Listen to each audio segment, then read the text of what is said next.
tarde, seja muito bem-vinda, seja muito bem-vindo a mais uma live da Mais com Humores, nosso canal que fala bastante de saúde mental materna e doenças relacionadas como depressão ou transtorno bipolar. Na live de hoje vamos falar de exaustão materna e depressão pós-parto. Já ouviram falar? Já sentiram? Estão com dúvida? Chamamos a psicóloga especialista em perinatalidade e parentalidade, Nicole Amorim.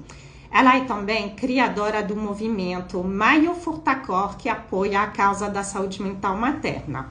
Então, estamos em pleno mês de maio e está rolando por todo o Brasil essa campanha. Essa campanha, que apoia a causa da saúde mental materna, é sem fins lucrativos, democrática, e aí está acontecendo várias ações ao redor do Brasil, como caminhadas, rodas de conversas, lives, simpósios. Então eu convido você a seguir o perfil @maiofurtacor e também seguir na sua cidade essas ações.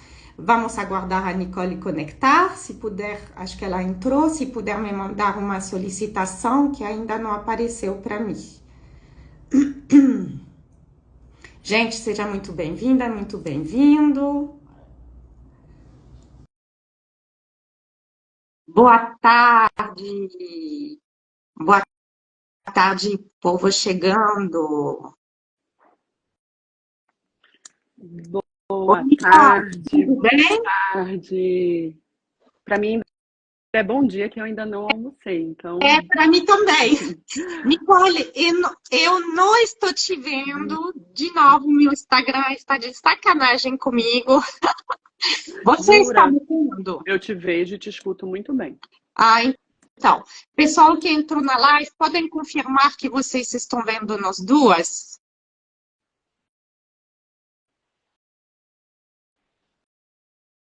Digam pra gente se vocês veem nós duas. Por favor.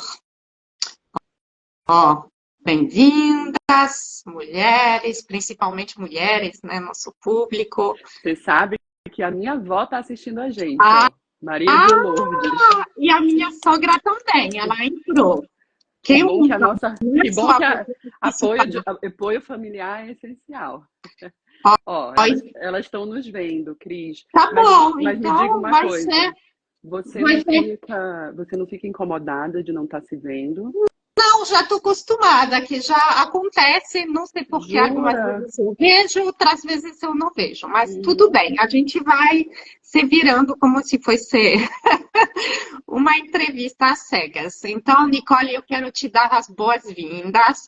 Eu te agradeço por aceitar de novo o nosso convite, né? Você estava aqui ano passado com a gente. Sim. E aí você está de novo aqui, porque estamos, como eu fiz na introdução, em plena campanha Maio Furtacor de apoio à saúde mental materna. Então, a Nicole é uma das idealizadoras, já estamos no 5º ano da campanha, e, gente, ela é especialista na área da saúde mental materna, né? Então, da perinatalidade e da parentalidade em geral. Para quem não me conhece, eu vou me apresentar rapidamente. Eu sou a Christelle Maillet, eu sou francesa, mas já moro há um bom tempo no Brasil.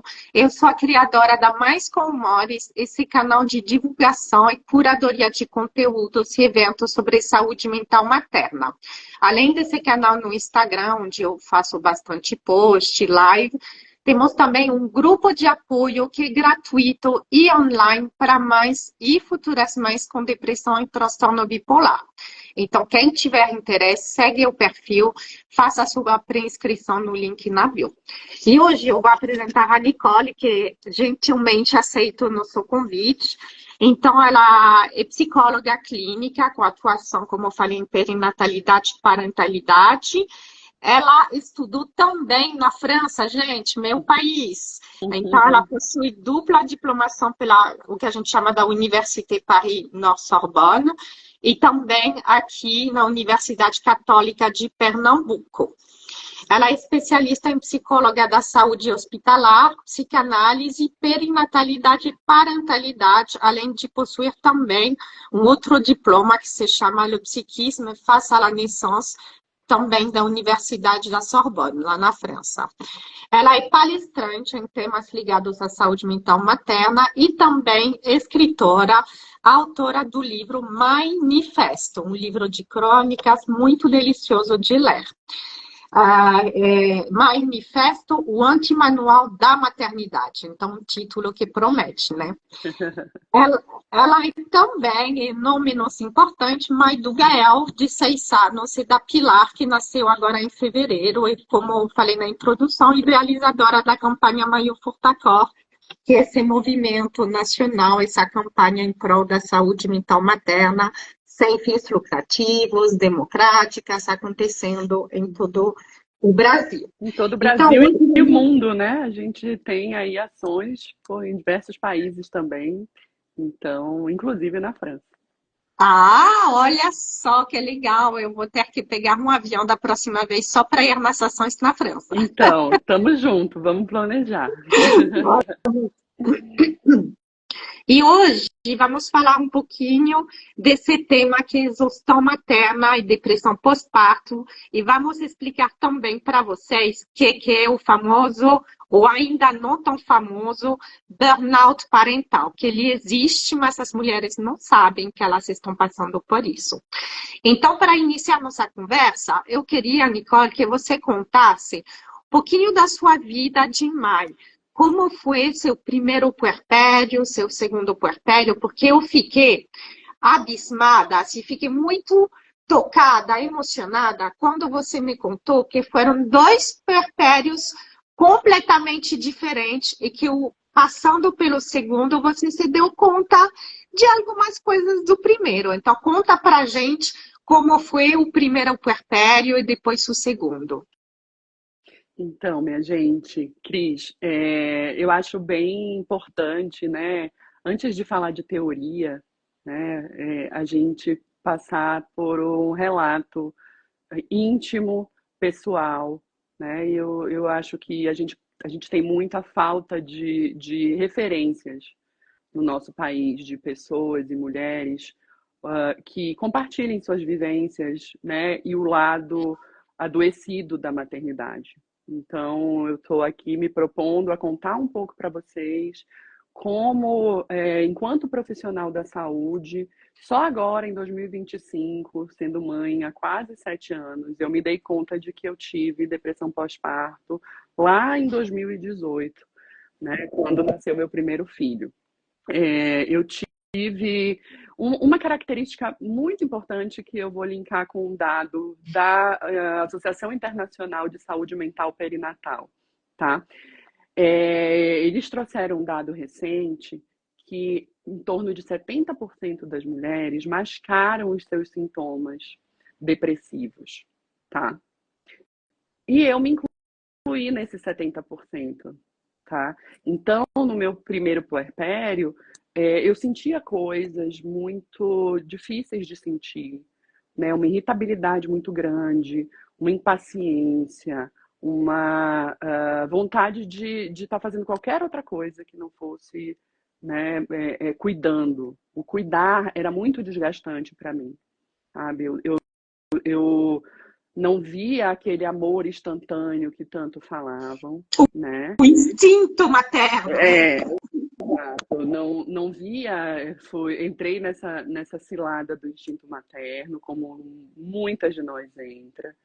E, ao mesmo tempo, existe a ideia de que puerpério é isso. Então, existem alguns fatores que contribuíram para que o meu diagnóstico passasse despercebido. O primeiro deles é esse esforço de performar uma maternidade, de que está tudo bem. Então, havia, né, um esforço muito grande de estar sempre escondendo algumas coisas que estavam sendo sentidas, porque não eram legitimadas socialmente mesmo. Então, eu lembro de me sentir muito só, de me sentir muito angustiada, de sentir uma irritabilidade muito grande, né? Mas eu segui a vida.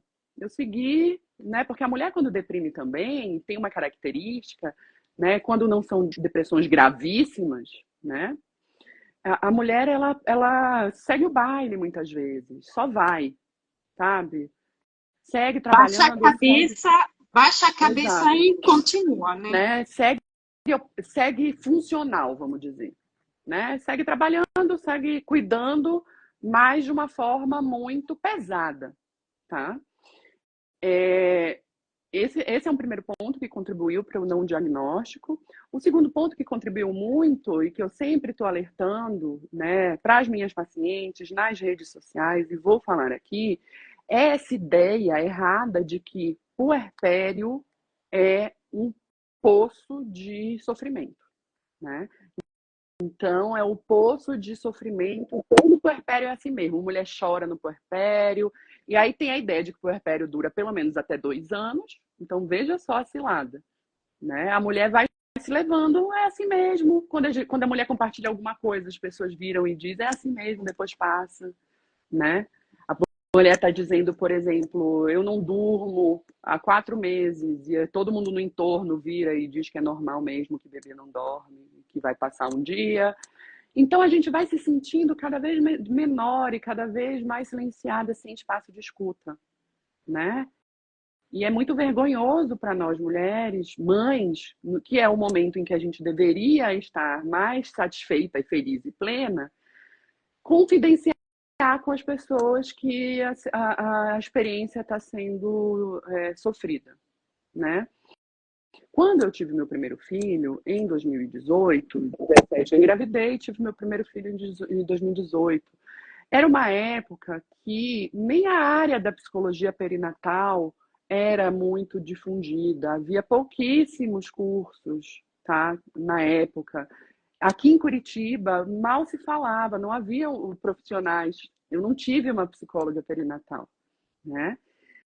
Então, como que eu fui me curando, vamos dizer? Qual foi a saída que eu fui encontrando? Eu me recordo, dali na primeira semana de vida do meu filho, eu já comecei a comprar livros sobre psicologia da gravidez. Comecei a ler Maria Teresa Maldonado, que é a grande pioneira no Brasil, né? Comecei a entender coisas ali que ninguém tinha me dito. E eu, como profissional, comecei a me especializar ali, no puerpério imediato do meu primeiro filho. E eu lancei o primeiro grupo terapêutico de puerpério. O meu filho tinha 2 meses. Porque Nossa. eu tinha necessidade de fazer alguma coisa. Eu queria que as mulheres tivessem espaço para falar sobre suas emoções, né, e no pós-parto, e que não existia aqui em Curitiba. E não era a época do online, não era a época que psicólogos nem podiam atender online em 2018, né? Você Tudo foi pioneira, né? nesse sentido, sim. O que aconteceu? Engravidei agora da segunda vez, já 7, 8 anos depois, né? Já atuando na área, eu já atuo na área tem exatamente 7 anos, meu filho completa 7 anos segunda-feira. Então eu me considero psicóloga perinatal há 7 anos. E com todo um aparato teórico, com toda uma experiência e com tratamento, Crissélia. Essa foi a grande diferença, né? Quando meu filho tinha quase 2 anos, estourou a pandemia. E o que foi que aconteceu? A gente sabe o surto que foi para todas nós, né? O que foi que aconteceu na pandemia? Eu abri um quadro de burnout. E eu entrei num estado de total incapacidade de pensar. Eu entrei no. Eu vou já explicar para vocês, né, o burnout. Mas é um curto-circuito no teu cérebro, onde você entra num estado e pensar requer muita energia e você não consegue. Nesse estado, né, eu não tinha energia para trabalhar, não tinha energia para estar com o meu filho. Eu fui consultar um psiquiatra, que é meu médico até hoje, né? E a partir dali, eu estava num quadro grave de burnout. A partir dali, eu comecei um tratamento psicológico psiquiátrico que não larguei mais, faço até hoje.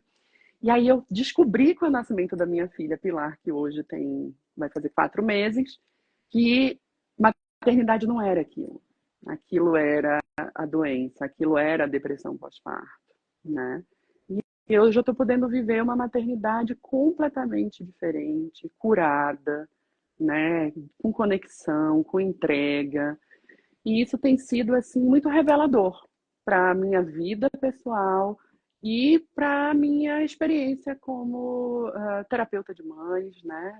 E todo o trabalho que eu desenvolvo. Veja bem que mesmo sendo psicóloga, na época se normalizava o que se sentia no Sim. primeiro puerpério por todas Uhum. essas razões que você trouxe. Só que agora, nesse segundo, você dá conta que a maternidade não precisa ser tão pesada quanto ela foi, não precisava Exato. ser tão sintomáticas, né? Você falou É. bastante da irritabilidade, da Sim. falta de energia, Impaciência, sim. paciência, né, que foi bem difícil. Então, eu acho muito interessante esse caminho que você fez. E hoje, esse caminho pessoal que você fez, ele se espelha no seu trabalho. Então, você descobriu um Sim, novo propósito de sim. vida através da sua experiência. Exatamente. E foi justamente nesse contexto todo de burnout em 2021, né, que surge o projeto do Maio Furtacor também, né? E foi um burnout, não foi só um burnout materno o que eu vivi, eu tive um burnout global, né? Era um burnout materno junto com uma depressão pós-parto não cuidada, junto com um burnout dentro do trabalho, porque foi um período em que eu vi todas as minhas pacientes agravarem, né? Em que eu só podia atender online e que eu passava o dia inteiro na frente de um computador dentro de um quarto com um bebê na sala, né? Não podendo ir para a escola, né? Muitas de nós viveu isso, então eu entrei no burnout profissional também, de não conseguir escutar mais as pacientes e de adoecer profundamente, né? E daí também surge o Maio Furtacor como um grito para a sociedade, né? Ouvir o que o estado de calamidade pública de saúde mental materna do nosso país. Tem um viés militante nessa Sim, campanha, porque acho que você trouxe também, que eu queria reforçar, a questão do apoio psicológico e psiquiátrico. sim, Então, você entrou, tive que entrar nesse burnout com remédio, que provavelmente já sim, no primeiro puerpério teria te sim, ajudado, né? sim, sim, E você expõe isso publicamente, que sim, você fez um tratamento e continua em tratamento, e que provavelmente por isso sim, está te ajudando nesse segundo puerpério. Então, sem é dúvida. importantíssimo tirar um pouco o estigma dos remédios. Existem opções seguras, gente. Inclusive, existem opções seguras na gravidez, no pós-parto, no puerpério, alguns na amamentação, não são todos, obviamente, mas vale a Sim. pena conversar com o psiquiatra, sim. Sim, eu acho que eu faço um duplo, eu me sinto duplamente responsável em expor a questão do meu tratamento psiquiátrico, tá? Para usar da visibilidade como pessoa pública que hoje sou, né? Para informar, para dizer eu também, né? Para dizer eu não interrompi medicação para depressão durante a minha gestação, agora da Pilar, né? E foi a melhor escolha que eu fiz. Eu não fiquei um dia, eu levei para a maternidade a medicação, né? E aí eu tive, obviamente, né? Existe o efeito hormonal do pós-parto, que é o que a gente vai chamar de blues, tá? Que muitas pessoas, inclusive, entendem o baby blues de forma errônea, tá? Aqui no Brasil tem-se uma compreensão de que o baby blues é algo que vai durar em torno de 20 dias, o que não é bem isso, tá? A criadora do termo e do conceito baby blues, eu tive a honra de ser minha professora na França, né? E o conceito base é até 5 dias, 7 no máximo, porque é ligado a ajustes hormonais. Sim. E foi muito interessante ter vivido o blues com todo esse conhecimento que eu tenho hoje. Porque eu percebi, aí eu tinha consciência, eu chorava. Eu brinco que parecia aqueles óculos de palhaço que as lágrimas caem assim, sabe? Brotava choro 24 horas durante 3 dias. Sem razão. Era uma sensação de medo, sabe? E eu pensava, isso é hormônio, vai passar. Eu estudei, isso é o blues. Eu estou medicada, isso não é depressão. O que acontece muitas vezes, eu já peguei casos no consultório de mulheres com 4 meses de pós-parto se dizendo em blues puerperal. Totalmente errado, né? A percepção, Totalmente a errada. informação no Brasil, né? Totalmente errado. E isso vem nessa visão, Cristel, de que o puerpério é choro e sofrimento mesmo. Não é, isso é doença, isso não é puerpério, né? Então a gente E o precisa tirar da mente essa ideia, né? E trazer mais informação. Se você está vivendo o seu pós-parto aí, né? Com mais de 15 dias, está sentindo uma angústia muito grande, uma irritabilidade, né?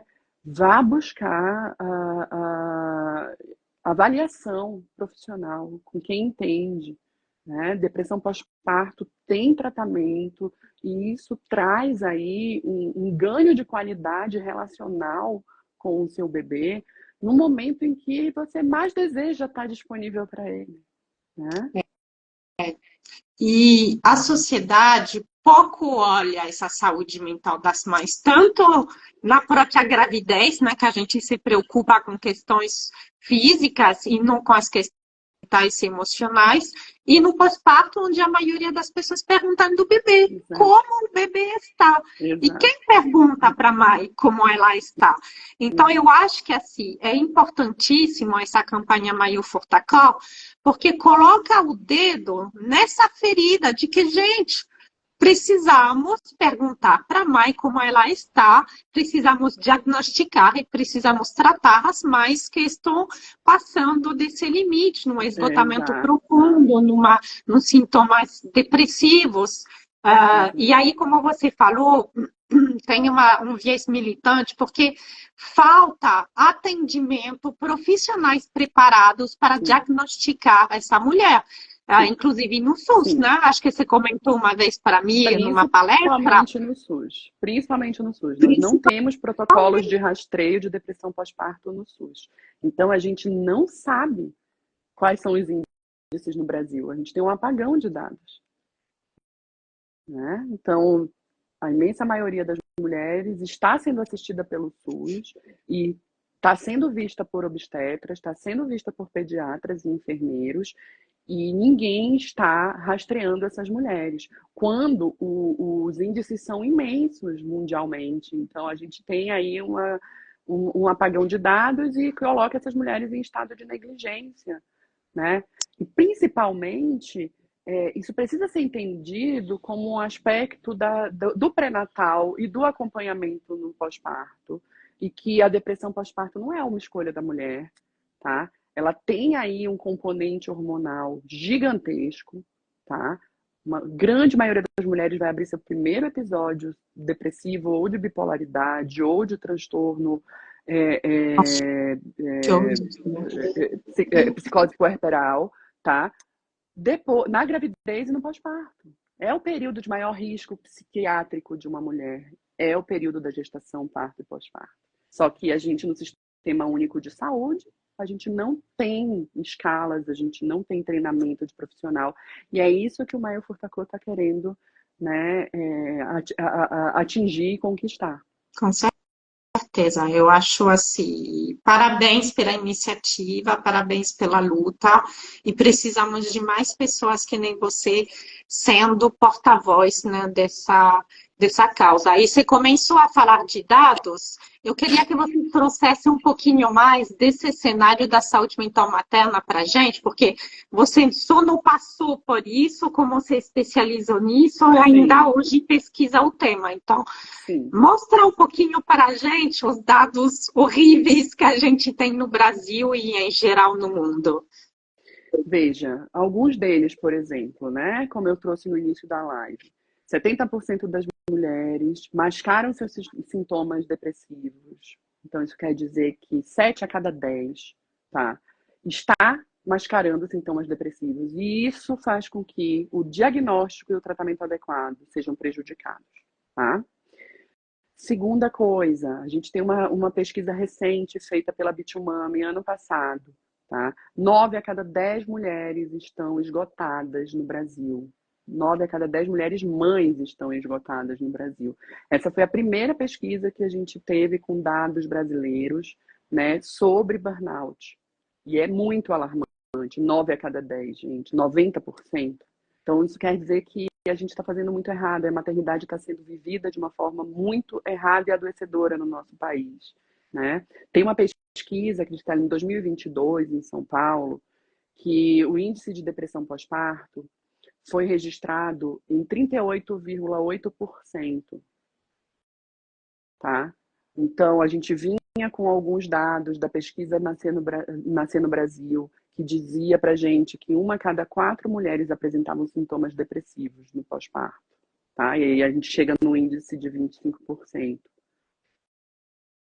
Então, esse índice de 25 já virou 38. Virou 38 em 2022, né?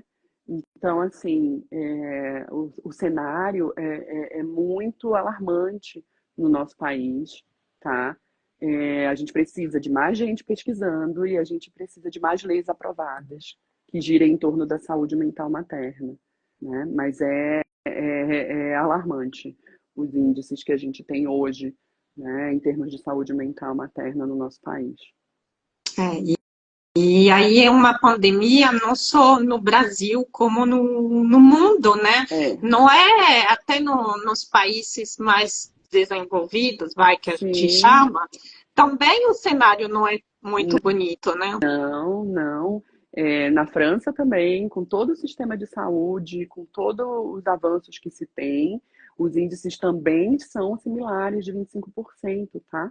Chega de 18% a 22% por ali. E a gente está falando da Europa. Então, isso reforça mais uma vez que existe um componente, tá, hormonal também, que contribui para transtornos mentais durante o período perinatal. E o que é o período perinatal? Gestação, parto e pós-parto, até pelo menos 1 ano do bebê, né? Então, o mundo inteiro está buscando soluções para isso. Então, quando uma mulher está deprimida, ela tem a sensação que só ela está vivendo isso. E por isso eu me sinto na responsabilidade de ser porta-voz, né? Seja de forma individual dentro de um consultório ou nas minhas redes sociais, seja no trabalho militante do Maio Furtacor, né? Onde a gente veste a camisa falando saúde mental materna importa, saúde mental materna é direito de todas, onde a gente confecciona cartazes, né? Porque não basta só falar, essa mensagem tem que circular na sociedade como um todo, por todos os lugares. Com certeza. As 150 leis aprovadas entre municipais e estaduais, as coisas estão se movimentando, só que ainda não na velocidade que as mães precisam, né? Mas já é um esforço muito grande de envolver o poder público. E já que a gente estava falando de dados, você trouxe um para mim que foi bem além dos 9 em cada 10 mulheres esgotadas, né, na pesquisa Bitumami. 5 em cada 10 mães já receberam algum diagnóstico relacionado à saúde mental. Então, metade das mães. E aí, outro ponto, 30% das mães não possuem nenhuma rede de apoio. Exatamente. Esses são dados da pesquisa da Bitumami também. Sim. Tá? Então, elas conseguiram fazer um apanhado, né, muito bom. Inclusive, vocês podem ter acesso direto na pesquisa, direto no site da Bitumami, né? A gente pode colocar o link para elas baixarem, né? Para os espectadores aqui baixarem a pesquisa, porque são índices assim que nos escancaram um cenário que é de calamidade, né? Exatamente. No Brasil, assim, é uma sociedade individualista. Como você falou, a mulher, ela acha que ela é a única a passar por isso. Exatamente. Porque o que a gente vê nas redes sociais, a maternidade romantizada, então ela sofre. Você falou 70% até escondem, minimizam sintomas. Então ela acha que ela é a única a sofrer isso, porque Quem vai falar de saúde mental quando está numa roda de mulher, num aniversário? Exato, Ninguém, né? Você mostra o lado exato. positivo É. só. E por isso eu me sinto na responsabilidade e vejo muito mais esse movimento depois da campanha Maio Furta Cor. Vejo muito mais pessoas famosas, influencers, né? Pessoas que têm um alcance de voz falando sobre eu tive depressão pós-parto, né? Eu tive burnout. Então, é muito importante que a gente admita e não tire esse tabu. É uma doença como qualquer outra, que existe tratamento. Sim. O problema é que existe uma crença no nosso país de que a depressão pós-parto ela é sinônimo de uma mulher que é uma péssima mãe. Ou de uma mulher, tá, que está rejeitando o seu filho. Eu nunca E é bem rejeitei o mais meu filho. complicado do que isso. Muito mais. Eu nunca rejeitei o meu filho e eu não vejo no meu consultório, com 7 anos de experiência clínica, eu nunca vi nenhuma mãe rejeitar o seu filho estando deprimida. Pelo contrário, ela se sente, um dos sintomas de depressão pós-parto, Cristela, muito frequente, tá? E que muitas vezes passa desapercebido, é a sensação de insuficiência, de incapacidade. A mãe deprimida, ela se sente incapaz de cuidar do filho porque ela não se acha boa mãe ou boa o suficiente. Ela sente uma culpa muito grande, tá? Então, tudo que ela faz, ela acha que não está certo, não está bom o suficiente, uma autoexigência muito grande, tá? Esses são sintomas característicos de depressão pós-parto. Não é ficar chorando trancada num quarto. Pois é, o choro, a gente acha que depressão é sempre choro, só que é muito mais complexo, não necessariamente envolve o choro. E escutando você falar, assim, me pega muito emocionalmente, porque eu desenvolvi depressão também no pós-parto, só que eu não desenvolvi só no pós-parto, eu desenvolvi na Na gravidez. gravidez. E aí eu fiquei assim, completamente sem chão, porque eu não sabia que podia deprimir na gravidez. Só que metade das 50% depressões pós-parto, das depressões acontecem desde a gestação. exatamente, as depressões pós-parto, 50% iniciaram na gravidez. Eu não estava preparada, então me achei uma mãe terrível. Como assim? Eu planejei minha vida inteira ter filho e agora estou deprimida? Não estou conseguindo me conectar emocionalmente, estou com raiva, irritabilidade, etc. E aí é desesperador, porque a gente desenvolve uma culpa muito grande. A gente também na depressão pós-parto, como você falou, a gente não se sente à altura. E o pior é que é um Exatamente. sentimento. Algumas vezes você está sim na altura, mas você não se percebe capaz de preencher todos os cuidados que tem que ser feito para o bebê, né? Perfeita a tua colocação, Cris. Essa é uma sensação muito frequente na mulher que está deprimida no pós-parto, tá? Deprimida no pós-parto, eu estou dizendo até 1 ano do bebê, não é no Sim. pós-parto imediato, tá? Então, é essa sensação de nunca estar à altura, de insegurança, de insuficiência, tá? Se você se sente desta forma, está assistindo esse vídeo, procure ajuda especializada, porque muito provavelmente você esteja deprimida, né? Com certeza. Então, a gente precisa acabar com essa crença que existe no Brasil de que a depressão pós-parto é rejeitar o filho e ficar só chorando sem tomar banho. Isso é um quadro de depressão pós-parto gravíssimo, tá? Só que a gente fala que não existe depressão, existe depressões. Ninguém deprime da mesma forma. A minha foi de um jeito, a sua foi de outro, tá? Porque isso vai tocar a história de vida da pessoa, isso vai tocar a personalidade da pessoa. Então, não existe nenhuma depressão igual a outra. Por isso que precisam de profissionais especializados, né? Porque é muito sutil a diferença. Com certeza. Aí a gente precisa falar também do dado que é ligado ao suicídio materno, né? Sim, sim, sim. Cris, esse é um tema tabu. Se existe tabu dentro da maternidade, esse é o maior de todos, né?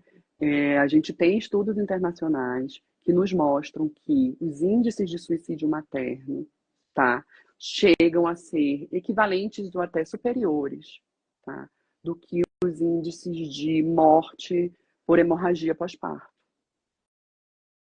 Só que o que acontece? Falar de suicídio já é um tabu, falar de suicídio materno é um tabu maior ainda, tudo que envolve a maternidade, né? Acontece que no Brasil a gente tem um apagão de dados, então supõe-se que dentro dos estudos internacionais nós também estejamos nesse caminho, né? Então, para resumir, as mulheres estão morrendo, as mães estão morrendo mais por suicídio. Suicídio infanticídio, normalmente o suicídio materno vem acompanhado de um infanticídio também, tem aí alguns casos assim, do que morrendo no pós-parto de hemorragia. E aí existem milhões de protocolos para evitar hemorragia pós-parto. E qual protocolo existe no nosso país, né, para assegurar a saúde mental dessa mulher? Uma mulher, para chegar ao ponto do suicídio materno, ela está num grau de sofrimento, né, e de desorganização mental severo. E todas as pessoas que estão no entorno dessa mulher são responsáveis por essa negligência, por deixar chegar nesse ponto. Verdade. Né?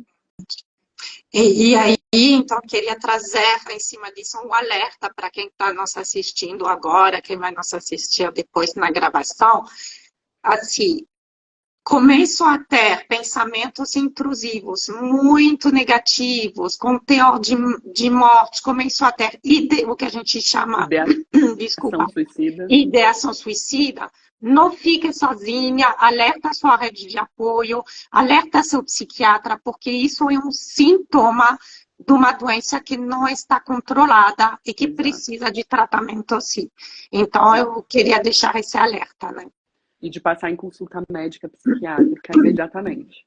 Né? Eu sempre explico nos meus conteúdos e no consultório que o nosso cérebro é um órgão programado para viver. Na medida em que esse cérebro está produzindo pensamentos disfuncionais, né, e invasivos de morte, tá? Ele precisa ser avaliado e tratado. E muitas vezes, tá? E qual o tratamento? Entrar com medicação o quanto antes, né? Com certeza. Não é, eu vou fazer uma terapia primeiro, é psiquiatria. Não dá tempo. Não dá tempo. É psiquiatria, tá? Então a gente precisa, inclusive como psicólogos, ter essa responsabilidade de que não é na terapia. O paciente que chega para mim, paciente que chega dessa forma para mim no primeiro contato, eu já faço uma primeira avaliação já no primeiro contato, numa primeira sessão. Se eu identifico isso, é psiquiatria imediatamente. Depois a gente trata na terapia, mas a primeira coisa é tratar esse cérebro.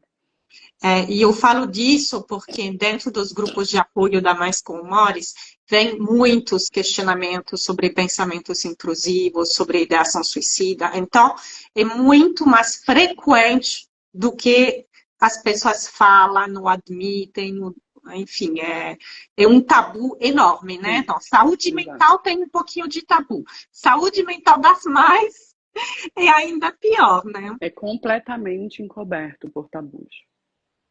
E aí eu queria trazer, porque parte do meu público é esse, a gente falou saúde mental das mães, é um pouco esquecido. Agora, saúde mental das mães, que já tinha num quadro de depressão, transtorno bipolar, aí é o fim do poço. Ninguém fala. Então, a Mais com Humores, ela nasceu para preencher esse vazio de como que eu lido com os desafios da maternidade, junto com os desafios da depressão do transtorno bipolar. Então, a gente não pode esquecer as mães que já tinham um diagnóstico, uma mulher que já tinha um diagnóstico, mas ela quer se tornar mãe. Então, ela tem que ter um planejamento. Muito maior. Exato. E nesse sentido, Cris, acho importante, né, mais uma vez, dizer que hoje são raras exceções de medicações que precisam ser interrompidas durante a gestação, tá? Precisa de um acompanhamento de um profissional que entenda de perinatalidade, né? Porque, infelizmente, existem muitos profissionais que vão descontinuar o tratamento. E o que a gente tem é que o risco de recaída chega a 60%, tá? Então, é gravíssimo interromper. Não se interrompe, mesmo no caso de transtorno bipolar, tá? No caso caso de transtorno bipolar, as evidências que a gente tem é substituição de alguns medicamentos, mas jamais a interrupção abrupta. E ainda em 2025, existem obstetras fazendo isso, tá? Da mulher que já tem um tratamento em saúde mental, engravida estável, tomando sua medicação, e que é levada pelo obstetra ou, inclusive, pelo pediatra a interromper o seu tratamento. E o que as evidências mostram é que é o inverso. A chance de recaída chega a 60%. Isso é muita coisa. Isso é É muita enorme, coisa. gente. É É enorme. enorme. É enorme. E eu vejo nos grupos tantas mulheres que chegam falando exatamente isso, o obstetra, o pediatra, ou algumas vezes o próprio psiquiatra. Não, vamos interromper agora. Você ficou grávida, vamos interromper agora. Não Ou faça vamos isso. dar uma dose baixa. Aí dá uma subdose que não resolve Que é a nada. mesma coisa de interromper. Pelo contrário, o que acontece durante a gestação? Por causa da farmacocinética, que é, né, a forma com que o corpo absorve os fármacos, as medicações, o corpo da mulher grávida ele chega a produzir, a ter 50% a mais de sangue. Isso quer dizer que muda bastante a farmacocinética, tá? Então, acontece muito de precisar aumentar doses durante a gestação, tá? Não reduzir, pelo contrário, né? Então, eu também coloco a minha experiência como profissional, como alguém que já tratava a depressão antes de engravidar, que não interrompeu medicação e que está estável e que não teve recaída, né? Então, eu me sinto no dever de estar compartilhando com vocês isso, né? De que pouquíssimas medicações psiquiátricas provocam malformações no feto, tá? Nenhuma delas são antidepressivas, tá? Então, a imensa maioria, acho que só a paroxetina, que é uma medicação que se pede para alterar a medicação, né? Trocar o fármaco, mas todo o resto dos antidepressivos podem ser usados, tá? Então, a maioria o que normalmente se pede para interromper imediatamente é psicoestimulante, que inclusive agora em 2025 tem uma colega, Miriam, que estava na Suécia no maior encontro de TDAH do mundo, tá? E que já tem evidências que não é necessário interromper o uso de remédio de TDAH durante a gestação, tá? Então, a gente tem avançado muito. São os anticonvulsionantes que precisam interromper, que raramente são utilizados por pacientes bipolares, tá? Então, é muito específica, é uma área muito específica, mas é uma área que por negligência, né, por interrupção abrupta, você pode mudar completamente o destino de uma família inteira, Sim. com uma mãe tendo uma recaída grave por abstinência de medicação. Que impacta a mãe, impacta o bebê com o vínculo, o próprio desenvolvimento psicomotor do bebê, impacta a família Sim, como um todo. Exatamente, exatamente. Por isso, né, como aqui está no comentário para gente, quem cuida de quem cuida, né? Sim. Durante muitos anos, décadas, toda a psicologia, tá, esteve focada em olhar primeiro para o bebê, o desenvolvimento do bebê, o que não pode traumatizar no bebê, o que está certo, o que não está errado em relação ao bebê, como se o bebê fosse sozinho no mundo, né? E as evidências nos mostram, a campanha Maio Furtacô e todas as campanhas mundiais que existem em torno da saúde mental materna nos alertam para a necessidade da gente inverter a lógica. Precisa cuidar da saúde mental materna. Primeiro, não existe o inverso. Primeiro se estabiliza a mãe, para essa mãe ter condições, né, de saúde global, de cuidar, de maternar e de desenvolver um ser humano. O inverso não existe. A gente veio no inverso até aqui e a gente chega nesse cenário de calamidade. Sim. E aí eu queria que você explicasse um pouquinho para a gente, você falou do nome, mas ainda é uma grande incógnita para muita gente, o que é o burnout materno? E depois a gente fala um pouquinho da diferença com a depressão pós-parto, mas o que é esse tal de burnout materno? Então, as pessoas acham que o burnout materno ele é uma moda, né? E que ele é sinônimo de cansaço. Não, gente. O burnout, ele não é um cansaço, ele é uma condição clínica, tá? Que envolve diversos sintomas diferentes do cansaço, tá? O burnout, ele é originalmente uma doença no contexto do trabalho laboral, tá? Que pesquisadoras há mais de 15 anos conseguiram validar que o nível de estresse que existe na condição do trabalho formal é equivalente ao nível de estresse que existe no trabalho do cuidado da maternidade, tá? Então, o burnout, ele surge como sendo, ele é a doença do estresse, tá? Então, estresse é diferente de depressão. Começando por aí, para construir esse pensamento, junto com vocês aqui, tá? Então, o burnout materno, ele é definido como um nível de estresse elevado durante um tempo longo, prolongado, tá?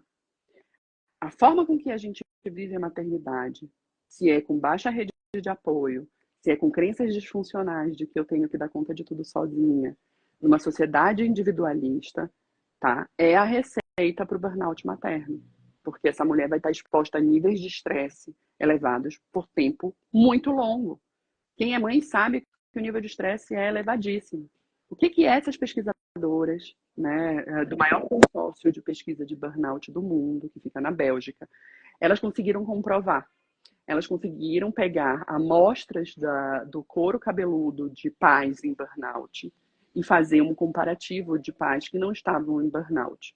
Qual que é o achado? Tá? É 3 vezes maior Cortisol, por causa do cortisol. Tá? Então, o nível de cortisol chega a ser 2 vezes maior, quase 3, tá? E que esse nível de estresse, ele é comparado, prestem atenção, ele é comparado a vítimas de violência doméstica, tá? E de doenças de dor crônica. Dessa forma, elas conseguiram conceituar o que é o burnout materno, que é um quadro muito específico, tá? Que é muito perigoso, inclusive, porque ele ocorre como um curto-circuito no cérebro, tá? O nível de estresse é tão elevado, que você corre riscos de saúde, você corre riscos de ter um apagão, tá? Tem uma jornalista, a Isabela Camargo, uma jornalista da Globo, âncora da Globo, se eu não me engano, em São Paulo, que ela apagou durante a transmissão ao vivo por burnout, tá?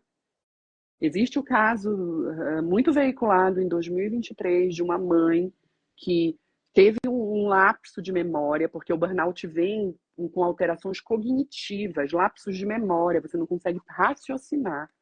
Essa mãe levou no interior de Santa Catarina. Ela todo dia saía com um bebê de 1 ano e pouco, levava para a creche e ia para o consultório, ela é psicóloga. Num desses dias, ela fez o mesmo caminho, mas esqueceu de levar a criança.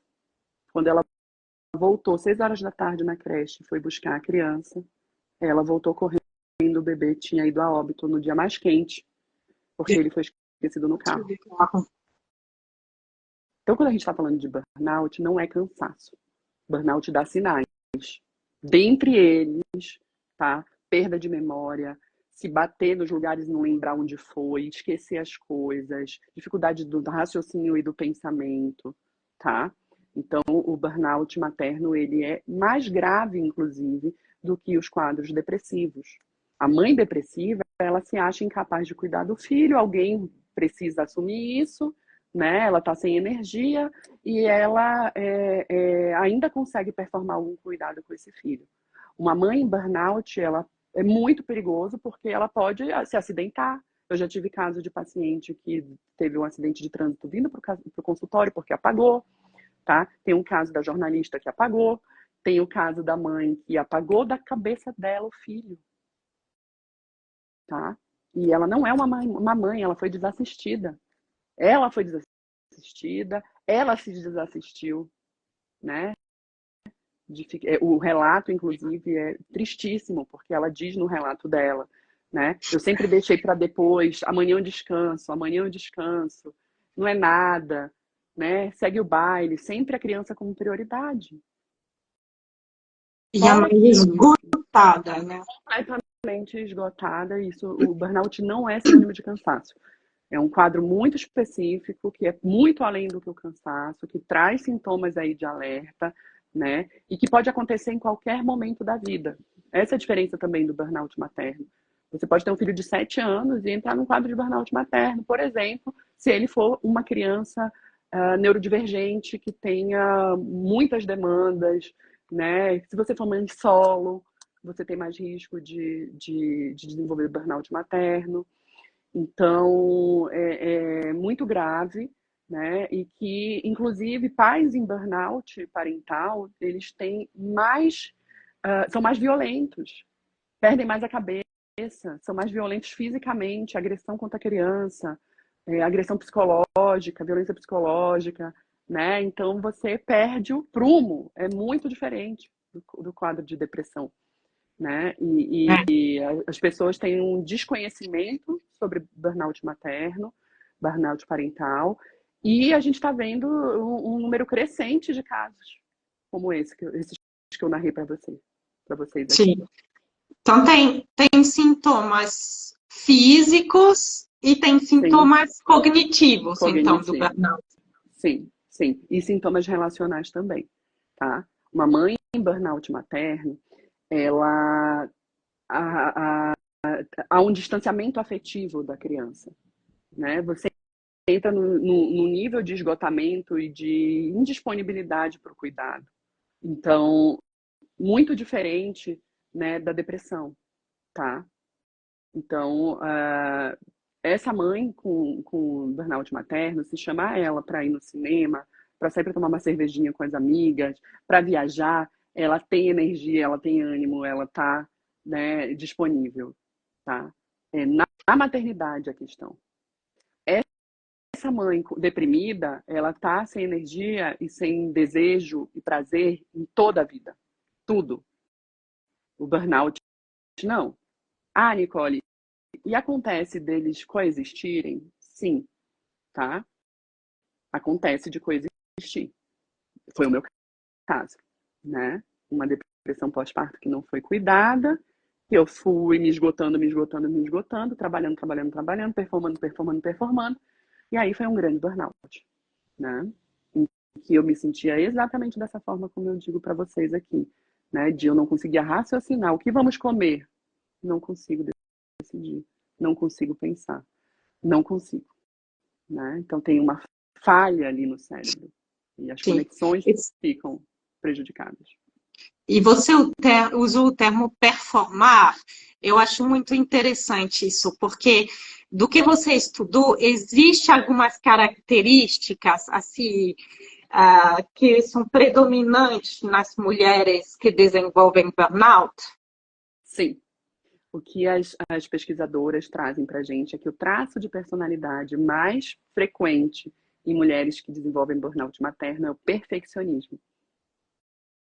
Quanto mais as mães são perfeccionistas, mais próximas do burnout materno elas estão, entende? Porque tem que ser assim, eu preciso dar conta, eu preciso fazer livre demanda, eu preciso isso, eu tenho que cuidar sozinha, eu não posso ter babá, porque ter babá é sinônimo de que eu não sou uma boa mãe, e só eu sei cuidar, só eu sei isso, só eu. São essas que caem aí lá de cima, né? A queda é grande no adoecimento de burnout. Porque na verdade a gente quer ter controle e a gente não tem controle. E aí essas cobranças internas se juntam naquelas cobranças e pressões externas e aí o vaso transborda, né? Com certeza, Cristelle, com certeza. Mas fica aí o alerta, eu espero que essas informações, né, tenham aberto a mente de vocês, que tenha, né, alertado. Se alguém está ouvindo essa live e se identifica com os sintomas e a história, né, a minha história pessoal que eu trouxe na live de hoje, busquem a avaliação de profissionais especializados da área perinatal, tanto psicologia quanto psiquiatria, né? tudo que os nossos filhos precisam da nossa saúde, né? A gente corre o risco, quando a gente negligencia a saúde mental, a gente corre o risco de deixá-los órfãos, tá? Verdade. Então, isso é a pior coisa que eles poderiam viver na vida deles. Perfeito. Cris, você quer que eu leia as mensagens Eu para a vi gente terminar? agora uma pergunta, acho que a gente pode abrir se alguém tiver uma pergunta. Aqui tem um. Como diferenciar de outras questões psicológicas, como algumas fases do transtorno bipolar com complicações cognitivas, por exemplo? Aqui eu vou fazer rapidamente uma resposta, aí você pode complementar, porque minha Claro, área claro. de pessoal e de estudo é o transtorno Sim, bipolar, né, gente? sim, Para por quem não favor. sabe, sou portadora de transtorno bipolar, estou estabilizada há alguns anos, mas enfim, eu conheço bastante essa área. O transtorno bipolar, para ter transtorno bipolar, precisa das duas fases, da fase da depressão e da fase da mania ou hipomania. Então, para poder caracterizar que você está numa fase de um transtorno bipolar e na fase depressiva, por exemplo, precisa ter existido a fase de alta, que é uma fase de energização, de muita, por exemplo, grandiosidade. Eu acho capaz de tudo, eu tenho muita energia, eu falo rápido, eu dormo muito pouco. Então, a gente vai suspeitar que você está numa crise depressiva dentro do transtorno bipolar, se você já tive histórico da outra fase também. Uhum. Perfeito, né? E na dúvida, tá? Se notar qualquer alteração, busque avaliação de profissionais. Porque a gente também está numa uma época que a gente usa a internet para responder tudo. E se autodiagnostica, e isso é muito arriscado. Então, na dúvida, procurem profissionais da saúde mental, né? Aqui a gente tem nessa live muitos dados, né? Que eu espero que esses dados clareiem a mente de vocês, quanto principalmente a frequência. É muito frequente. Não estamos sozinhos, né? Então, eu Sim. espero que fique aí, essas informações, circulem. Então, se vocês puderem também compartilhar essa live, né? Compartilhem com quem precisa e que essas informações e esse bate-papo chegue a quem precisa. Sim. E a gente tem um complemento aqui, mas poderia ser alguém em fase mista também. Sim, o transtorno bipolar, existe a fase de depressão, a fase de mania ou hipomania, e existe a fase mista, que mistura sintomas da depressão com a fase de mania. Então, isso pode, se acontecer na gravidez, no pós-parto, de ter uma justa posição. Então, por exemplo, a pessoa tem muita energia, grandiosidade, mas com teor de pensamentos muito negativos. Ela pode ter, por exemplo, uma aceleração cognitiva com uma lentidão psicomotora. Então, essas fases mistas são extremamente perigosas e mais difícil de tratar sim. A gente tem também alguns comentários aqui, vou ler rapidinho. A romantização da maternidade também contribui, que possamos nos olhar enquanto mulheres reais e fazer o possível. E aqui a gente tem um agradecimento muito interessante, as explicações sobre o burnout materno. Gente, a gente vai precisar encerrar nossa live. Agradecer a Nicole, mas quem tiver dúvida, coloca depois nos comentários da live e salva. Manda mensagem no Instagram para a gente, que a gente vai continuar a responder, tá? Então, lembrando, a Nicole, o perfil dela é @sacolhedoramente. Ela é palestrante também, quem quiser contratar, por favor. E ela é escritora também do livro Manifesto. Deixa eu mostrar então, o livro para vocês. Mostra sim. Vamos fazer um publi, né? Claro. Esse é um livro publicado pela editora Timo, que é uma editora super referência em conteúdos materno-infantil, é só conteúdo materno-infantil essa editora, tá? E ele foi um livro fininho, pequeno, pocket, pensado, né, em ser direto ao ponto. Então, são conversas em forma de crônica, em que as mães no puerpério ou na gravidez conseguem começar e terminar. Perfeito. Porque ninguém lê livro de 300 páginas quando está no puerpério, né, minha gente? Então, entrando no meu site ou no meu perfil, vocês conseguem adquirir o livro Manifesto, né? E esse aí é um filho no mundo. Espero que Eu já gostem. tenho o meu, então eu já comecei a ler. Então eu Isso aí. encorajo muito vocês a lerem, porque é muito especial. Rola uma identificação e também um sentimento de não estou sozinha. Outras Exato, mulheres estão passando por isso. exato, Não sou um ET. exato. O livro, ele é uma mistura, né, de situações que eu já ouvi no consultório, que eu ouço diariamente, e causos da minha vida particular, né? Então, a ideia do meu trabalho e, enfim, a minha persona é toda, minha meta é acolher, é acolhimento. Então, esse é um livro que acolhe.